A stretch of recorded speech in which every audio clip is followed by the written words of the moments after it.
Hello. Right, okay, so this video is going to be my PlayStation 3 game collection. But before we look into that, I just want to say, I've been pretty busy over this past month. Ploughed a lot of money into the house to decorate and things like that, so haven't had as much disposable cash to spend on games. So I thought I would check in. I thought I'd put up this collection video. And the way it's going to be kind of delivered is I like to vary things up. Rather than me just sit here and show you 53 PS3 games just off the cuff, I thought we'd vary me physically showing them you and then putting some pictures up as well. So that's how I'm going to do it. It also cuts down on time. And yeah, if you have any comments, leave them below. So in no particular order then, the first game I'll show you is Heavy Rain, which is one of my favourite games of all times. I loved what this introduced to next generation consoles, and I truly hope that Quantic Dream bring out something similar.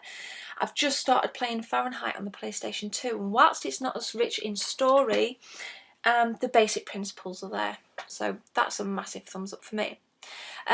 Huge Resi fan. A little bit disappointed with Resident Evil 5, but I've just started playing it again actually, and I'm getting back into it quite nicely. So, but I believe we've got another one on its way that's based on Resident Evil 2, so that'd be wicked. Rockstar fangirl, Red Dead Redemption. Not a Red Dead Redemption fangirl, unfortunately, but Rockstar definitely. Great game, great graphics, great characters, great voice acting. But for me, some of the environments were quite bland, and I like a lot of colour, as you can see behind me. I like a lot of colour, I like a lot of visual stimulation. For me, that's just not as pretty as looking at the New York or Liberty City skyline, so to speak, and Times Square, etc. Bethesda Studios gave us Fallout New Vegas last year. A lot of people were quite disappointed with it. I'm not too bad with it. I'm going through it very slowly at the minute because I want to try and do absolutely everything on it. Enslaved Odyssey to the West. This is the first game in the series from Trip and Monkey. God, that was good. And quite an entrance they've made onto the next gen consoles. Stuck at the minute, but not fussed because I've got 52 more games, PS3 games to be ploughing through, so it's all good. Metal Gear Solid 4. Again, love Metal Gear Solid 4. Just beat Raging Raven actually, guys. I'm just about an hour past Raging Raven for those of you that have completed it. Something happened just after Raging Raven and it took my breath away. It's to do with Metal Gear Solid 1 without spoiling it too much. Yeah, this next game, massively disappointed. Skate 2. So much so that I'm not actually going to talk about it. However, this thrilled the pants off me. Skate 1, which for me has much more playability and replayability than Skate 2 did. So what I'll do now is we'll go to some pictures and we'll see what other games are on there. Yes, Final Fantasy 13. Now this game for me is like Marmite. You either love it or you hate it. For me, it comes in peaks and troughs. At the minute, I'm on a trough. I'm low. I don't really want to play this game at the moment, but I'll pick it up again as and when I feel like it. Prince of Persia. Again, the first Prince of Persia game we saw on next-gen consoles, and it introduced an entirely new graphic style to us. I don't know the technical name for the graphic style, unless if any of you do, let me know. But yeah, gameplay-wise, not up to par for me. Another game that didn't quite hit the post for me was Castlevania Lords of Shadows. For me, environmentally, this game reminded me of Uncharted.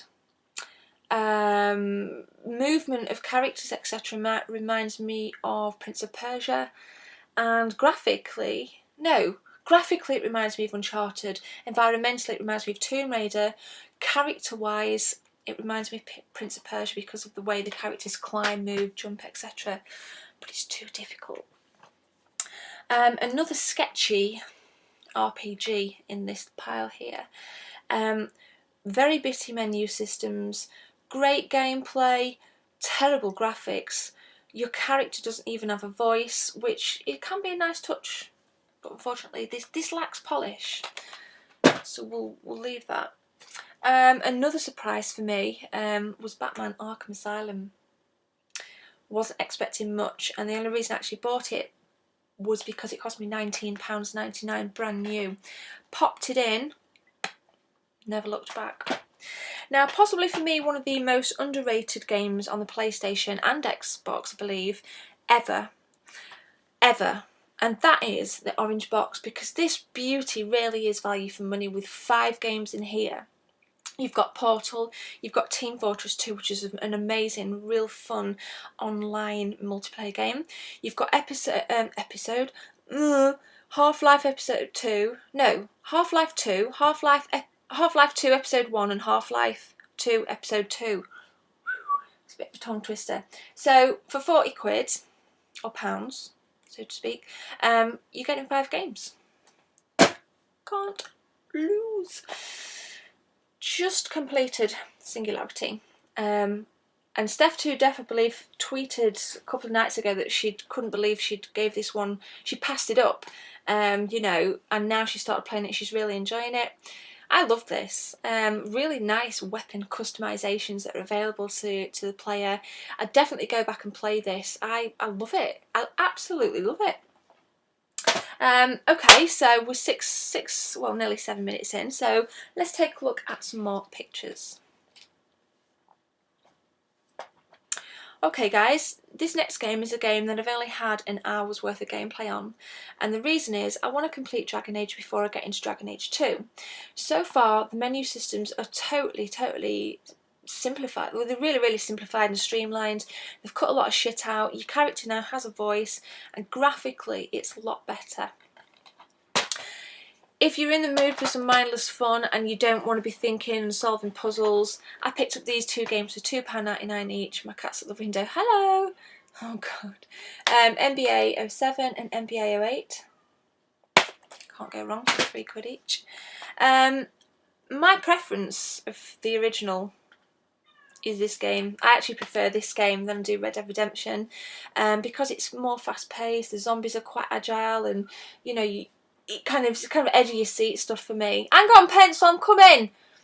Silly girl. Limited edition of Infamous, which I thoroughly enjoyed. I can't wait for the second one. Aliens vs Predator. Now, for me, I absolutely love Aliens. I think I own 6 different editions of the quadrilogy. I love Aliens. I was quite disappointed when I heard Colonial Marines had been cancelled. This was a game that I picked up when I first bought the PlayStation back in 2007, and I'm so excited for Elder Scrolls V Skyrim. Another belter from Bethesda. Thank you very much. Red Faction? Yeah, it's okay. I like Red Faction. Something a little bit different, but I haven't played it for a while. The online's pretty good. Another Bethesda beauty, Fallout 3. Completed that a couple of times. Not 100%ed it though, but gone through it. Some say this game lacks polish, there's tons of glitches. What do you expect in a game that is potentially one of the biggest games in terms of the world and the environment that you're in that next gen console's ever seen? Shut up moaning. Excuse me. Medal of Honor. I'm not even going to say anything about Medal of Honor, I don't know why. Demon's Souls. Oh yes, Demon's Souls.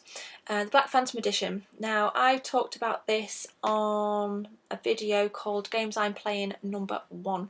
So if you want to know what's in this little Black Phantom Edition, pop over there and see the pictures.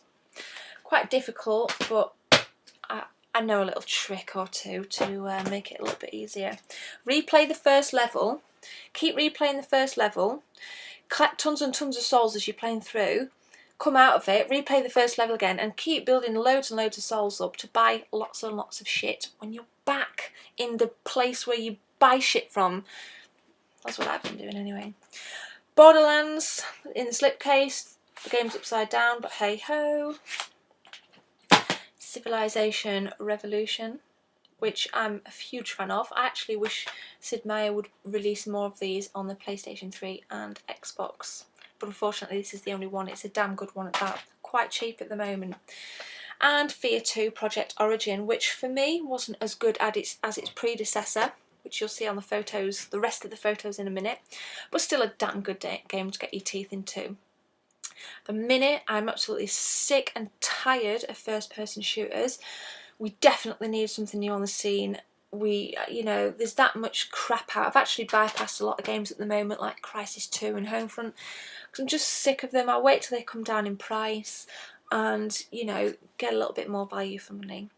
So let's take a look at the rest of the pictures, guys.